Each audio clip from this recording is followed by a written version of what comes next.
Hey guys, this is Dr. Lisa Shiver with part 1 of the lower digestive and GI system alterations. We're going to get started with some common symptoms that we probably all can relate to, those being diarrhea and constipation. I do want to talk about diarrhea just a moment. We all know that is frequent watery stool, but we may not realize what this could be due to. With diarrhea, usually the transit time through the gut is so fast that the body doesn't have time to pull fluid out of the stool. Therefore, the stool is going to be very watery or loose.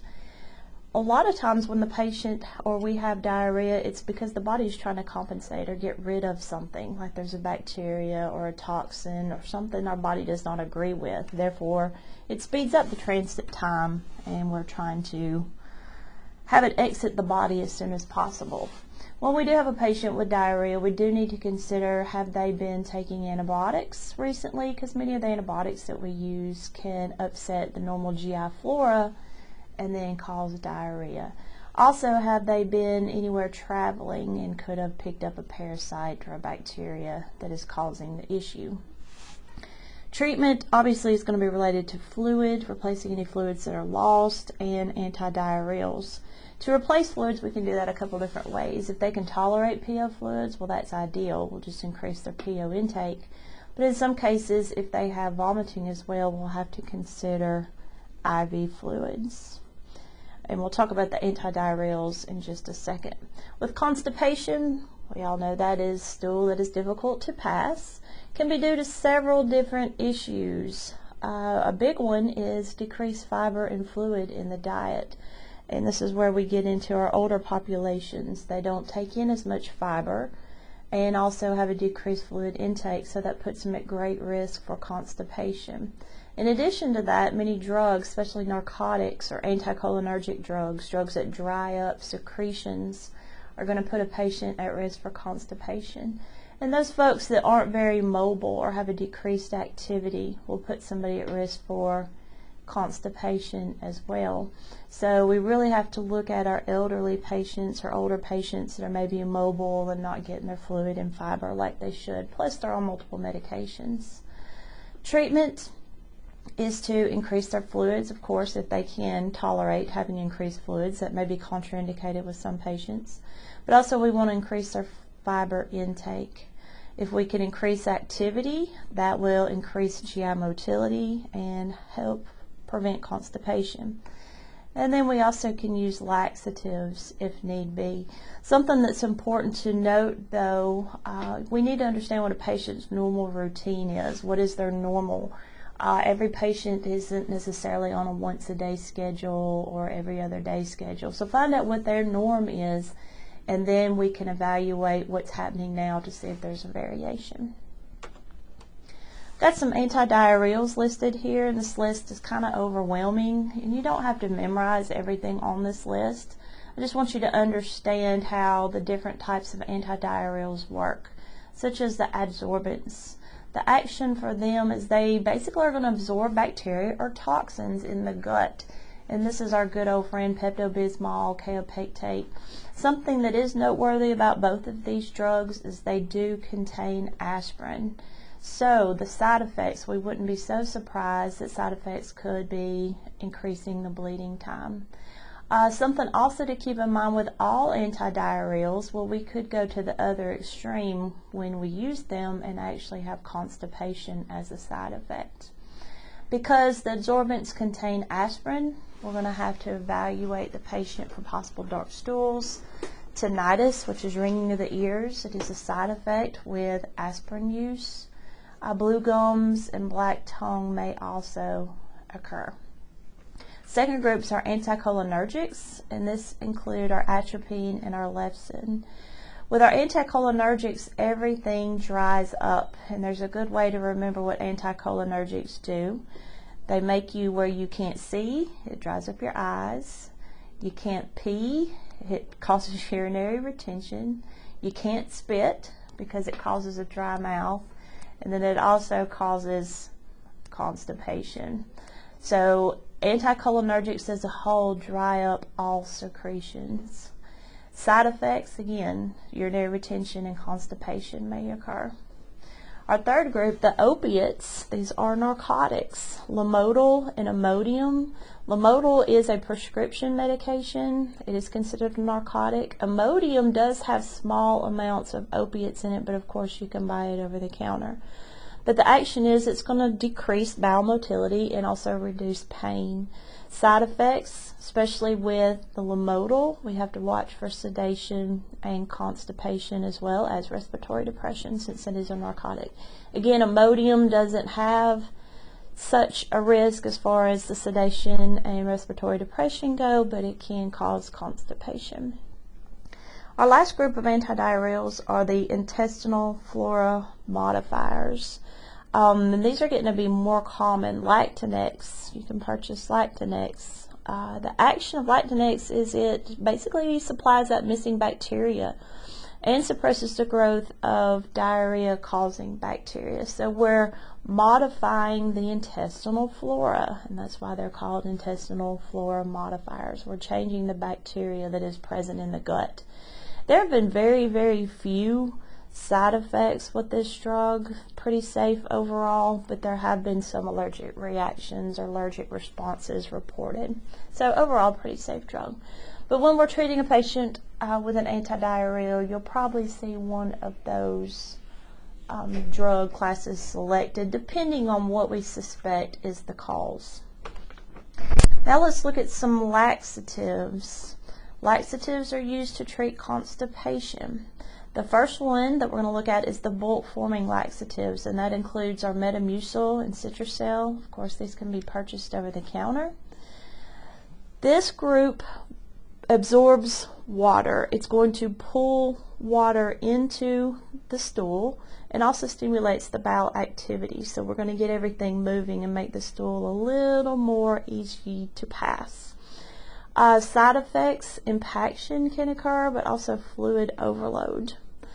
There's also the emollient class, and this group basically just lubricates the stool, makes it a little more greasy, easier to pass. Colace is a very, very common laxative used in the hospital.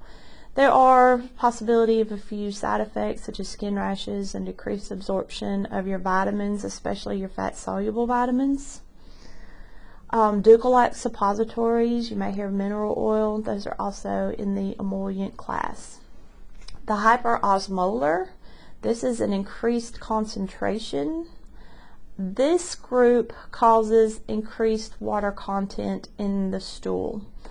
What the hyperosmolar laxatives are very concentrated, and when we introduce that into the GI tract, the body's going to try to balance everything out.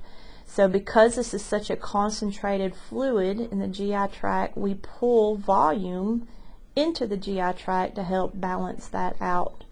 We use the hyperosmolar laxatives primarily for diagnostic and surgical preps. This is the group we would use prior to an EGD, sometimes a colonoscopy.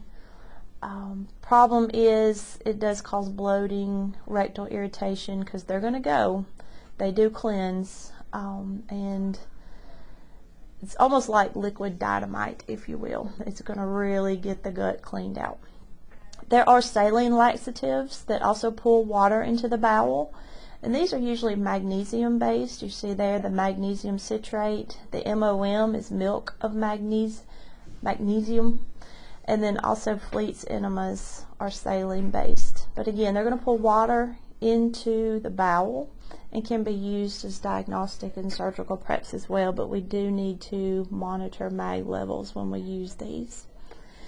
Then the last group is the stimulant laxatives. This is X-Lax, Senokot, and Dulcolax. Stimulants are going to increase peristalsis, and this is through nerve stimulation, so it's going to increase the GI motility. Side effects, we could see some nutrient malabsorption because we are speeding up that transit time, so we may not absorb the nutrients like we should. And also GI irritation, because it can be painful. And something just to be aware of, some patients do become laxative dependent. Their bowels get to where they don't function without the use of laxatives anymore, and the stimulants are a common culprit. There's a disorder that I do want to mention, or a bacteria, it's not really a disorder, called C. diff, or Clostridium difficile. We see C. diff develop frequently in hospitals, and it's usually related to prolonged clindamycin or Cleocin use, which is an antibiotic. What happens with the Cleocin is when a patient is prescribed Cleocin or clindamycin, over time it's going to decrease the normal bacterial flora. You've got bacteria in your gut. It's supposed to be there. But what happens with certain antibiotics, especially the Cleocin, is it gets rid of that good bacteria that's supposed to be there, and then it leads to C. diff. Signs and symptoms with C. diff, we see a lot of cramping, fever, pain and diarrhea that may even be bloody. The diarrhea is very watery though, and it does have a very distinct odor. When somebody does acquire C. diff, especially in the hospital, it is considered a hospital-acquired infection. Now, did we give the patient C. diff? No, it may be related to the fact that they've been on this Cleocin, but we did give the patient the Cleocin, which caused the C. diff. The problem with C. diff is that it can be spread from patient to patient. So it is very important as the nurse that we use contact isolation, and that would be a gown and gloves. So when we're in the patient's room, you gown up, you glove up. So when we do go to other patients' rooms, we're not taking the C. diff with us. So with the contact isolation, we're protecting the other patients as well, and trying to keep from spreading the C. diff.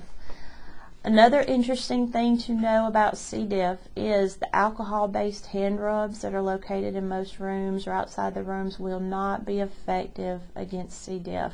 When we have a patient with C. diff, you must wash your hands. Treatment for C. diff, we can give what's called vancomycin, and this is an antibiotic. It is a pretty heavy-duty antibiotic in that we have to be real careful when we administer it because it can cause kidney damage long-term. Vancomycin has to be given slow, and there are a lot of side effects that can occur with vancomycin. There's also Flagyl. Flagyl can be used to help treat C. diff, and there are some things to know about Flagyl as well. Flagyl is used a lot for GI infections, but with Flagyl, it has what's called an anabuse effect, meaning if you take Flagyl and then also ingest alcohol, it will cause profuse vomiting. So Flagyl plus alcohol is a no-no. Also, Flagyl will cause a metallic taste in the mouth. Even the IV, the patients may complain of tasting something metallic, and that's a side effect of the Flagyl. Both are good drugs, but both of them do have their own side effects as well. Now let's talk about irritable bowel syndrome. Irritable bowel syndrome, otherwise known as IBS, is when the patient has recurrent abdominal pain with variations in bowel pattern. And what that means is they alternate between having episodes of constipation, or they could have episodes of diarrhea. Most have one or the other. They don't have both. This could be due to stress. It very well may be psychological in nature, or food intolerances. We don't know for certain what causes irritable bowel syndrome, but it is more commonly seen in females. Signs and symptoms, diarrhea or constipation. And then of course flatulence is also a sign or symptom. There is no test to diagnose irritable bowel syndrome, so it's pretty much based on getting a good detailed patient history. Of course, if the patient has a history of ongoing diarrhea, recurring episodes of diarrhea, we need to make sure it's not due to a bacteria or something else going on. So there are some testing we can do to help rule out other things, but there's not one test that says, hey, this is irritable bowel syndrome. If the patient's primary symptom is diarrhea, then we want to decrease their fiber and decrease their fluids. We may limit their fluid intake. The fiber, if you add fiber to your diet, it's going to increase GI motility. So what we want to do is slow down the GI motility and decrease the fiber in their diet. There are several drugs that the patient may be prescribed. Bentyl is one of them. It is an antispasmodic, and it can be given before meals to help decrease the transit time. Imodium is also another option. It helps decrease transit time. And then there's one called Lotranex that is an irritable bowel syndrome specific drug, especially when the patient has diarrhea complications. It makes the stool a little more firm and also decreases the urgency. So it sounds like it's going to slow down transit time and also make the stool a little firmer. Primarily, you see Lotranex given to females because the FDA, I think at this point, has only approved it for female use at this point. Of course, the side effect, if we overcorrect, then we may expect to see constipation. If the cardinal feature with the irritable bowel is constipation, the treatment may include adding fiber to the diet. Fiber is going to increase GI motility. Therefore, this patient may need to be on 20 grams of fiber a day, so we're going to increase the fiber in their diet. Also increase fluids. Even ambulating this patient, increasing their activity level would help increase GI motility. There's some other drugs. We mentioned Metamucil earlier to help increase the GI movement and decrease transit time. And then there's also Amteza. Amteza is a IBS specific drug as well. It is only approved for females with irritable bowel syndrome, and it is considered a laxative. If we overcorrect, then of course we might see signs of diarrhea. Alright, next we're going to talk about the inflammatory disorders of the abdomen. The first one being peritonitis. Peritonitis is an acute inflammation of the abdominal cavity, and it could be due to several different things. The underlying theme is now there is bacteria in the abdominal cavity where it should not be. It could be due to trauma. Maybe something was perforated, maybe it was a gunshot wound, maybe the patient was in a wreck and now there's a leak in the bowel that has leaked into the abdominal cavity, or something that is ruptured. Maybe an appendix has gotten enlarged and inflamed and it has ruptured. That can cause peritonitis, and sometimes that does happen. Regardless of what the cause is, the signs and symptoms are going to be pretty much the same. We could see abdominal distension, fever is almost guaranteed, heart rate may increase, rebound pain. Let me clarify what rebound pain is. Rebound pain occurs when you're palpating somebody's abdomen and you press down, and then the pain gets worse when you release. That is called rebound pain or rebound tenderness. With peritonitis, we may also see a rigid abdomen. It might become board-like or hard. Nausea, vomiting may occur, and that's going to be the patient trying to compensate or get rid of whatever's going on. And we're going to hear decreased bowel sounds or diminished bowel sounds. Treatment for somebody with peritonitis. Obviously, we want to give IV fluids to keep them hydrated. And the route of nutrition is going to be TPN. We cannot put anything in their mouth if they have peritonitis. If there's a hole in their gut or in their intestines or anywhere in the GI tract, you do not put anything in their mouth. Because this is a bacterial infection, antibiotics will be ordered, maybe Flagyl, maybe vancomycin.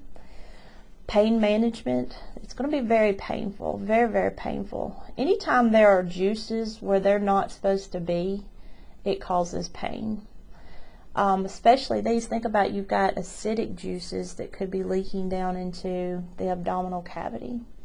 As a nurse, it's going to be super important to check daily weights and I's and O's on these patients.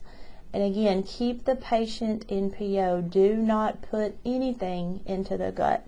Most patients are going to have an NG tube, possibly even attached to intermittent suction. We want, even though you're not eating, your body does make secretions, and we don't want to aggravate the peritonitis. So we'll probably have the patient connected to suction to get rid of those secretions. Elevate the head of the bed, and that might help with comfort, and also keeping a good eye on their bowel sounds. Most patients, when they have a hole in their bowel, are going to have surgical correction. Our next disorder is appendicitis, and this is the inflammation of your appendix. Your appendix is located in your right lower quadrant of the abdomen. We see more appendicitis in males for some reason, and it seems to occur more commonly in the teens to 30s. It would be odd to have a middle-aged or older patient who has an attack of appendicitis, but it could happen. We just see it more commonly teens to 30s. Appendicitis is usually due to what's called a fecalith, or hard feces, in other words, or it could be a foreign body, such as a seed or something that didn't get fully digested. Signs and symptoms, and I've got the classic ones highlighted in red. Periumbilical pain will be where the pain starts first, and that's around the belly button. But over time, it's going to move towards the right lower quadrant, or what we call McBurney's point. The patient may have guarding. They're going to be very protective of your abdomen, and if you go to touch their belly, they're going to be tense.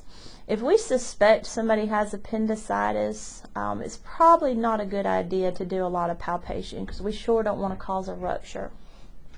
The patient will have nausea and vomiting. Another classic symptom is they really don't ever spike a high-grade temperature. They'll have a low-grade temperature. We might see a 99 or 100, but we don't see 104 necessarily with appendicitis.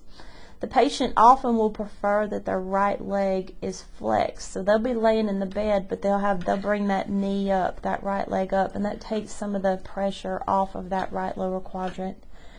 When we look at their blood work, we're not going to see just a super elevated white blood cell count, but we'll probably just see a slight elevation, if anything, in the white blood count. So it's kind of hard, if we don't do a good assessment, to pick up on appendicitis, because there's no just super obvious clues, but if you put all these together, it definitely does point to an acute appendix. Complications that can occur: perforation or ruptures, which would then cause peritonitis, or you'd have free fluid in the peritoneal cavity. And then gangrene is also a complication.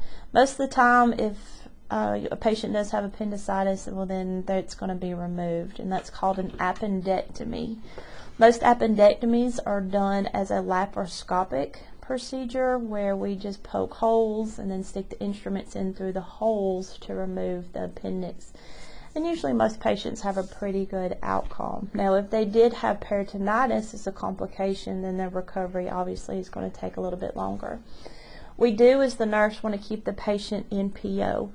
If the doctor is thinking the patient has appendicitis, you want to keep them in PO. After they've had their appendix removed, you want to keep them in PO until the doctor approves them to have clear liquids or advances their diet. The patient will receive IV fluids to help keep them hydrated during this time, and pain management is going to be pretty important as well. Antibiotics may also be ordered. Nursing interventions, we definitely need to keep an eye on the vital signs, monitor I's and O's, listen for bowel sounds in all quadrants, and also check their wound site post-op. Again, they probably are going to have a laparoscopic procedure where they just poke holes, but those are still considered post-op wound sites. Now let's look at some gastroenteritis. Gastroenteritis is a very self-limiting inflammation of the mucosa of the stomach and small intestine. Probably most of us at some point or another have had some form of gastroenteritis, or we might call it the stomach bug. Gastroenteritis can be due to several different things. It could be virus related, bacterial related, it could be a protozoal or protozoan infection, or parasitic. Anything that causes inflammation of the GI tract and causes nausea, vomiting, diarrhea, and abdominal pain, a lot of times is classified as gastroenteritis. But again, self-limiting. We get whatever's causing it out of the body and then the symptoms go away. The treatment: keep the patient NPO until vomiting has ceased if vomiting is involved. Monitor for dehydration, and that's going to be huge. Watching eyes and O's, monitoring skin turgor, checking their vital signs. Daily weights would even be important. But in general, we're going to treat symptoms. Some patients may just have diarrhea, some may have vomiting, some may have both. The thing to keep in mind is most patients will not be in the hospital unless they have gotten dehydrated. Again, it's very self-limiting. Most patients can be managed at home, but if it's irretractable vomiting, diarrhea, especially if a pediatric patient or an older patient and their risk for getting dehydrated is great, or they are dehydrated, then they'll be admitted to the hospital.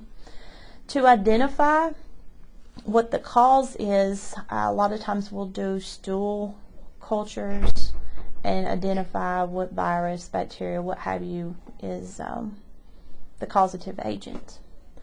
Something that is important to keep in mind about gastroenteritis: it is miserable to have vomiting and diarrhea. Don't wish it on anybody, but also this could be a virus, bacteria, something that should not be in our body. We need to allow a route of exit. So a patient may have lots of diarrhea. The body's trying to get rid of something that's not supposed to be there. If we give the patient antidiarrheal agents, well, then we're slowing down that process and the patient will actually be sicker longer. Same thing with the vomiting. The body's trying to get rid of something, so if we give them antiemetic agents and antidiarrheal agents, well, then we're just keeping whatever that causative agent is in the body longer. So that's something to consider. We do want to keep the patient hydrated, and we may have to use IV fluids, but we also want to allow a way for this toxin to exit the body. Common causes of gastroenteritis, and you may have heard of some of these. Shigella is spread by flies and or contaminated foods. We see this in crowded populations. In our area, if we see it, it's usually due to food poisoning or food contamination. It is a bacteria, and very similar to the E. coli and Salmonella. So when you think of E. coli and Salmonella, you can also put Shigella up there in that category. There's Campylobacter. This one is the most common cause of gastroenteritis in the United States, and it too is a foodborne bacteria. Then there's Giardia. It primarily is found in contaminated water, and when we think about going to other countries and drinking the water and what that can cause, well, it's usually due to Giardia. This is a parasitic infection and may also be called traveler's diarrhea. So if you're going to be traveling to an area that may not have water treatment plants, or there's a risk that the water could be contaminated, it's a good time to bring your own bottled water. Then there is Vibrio cholera.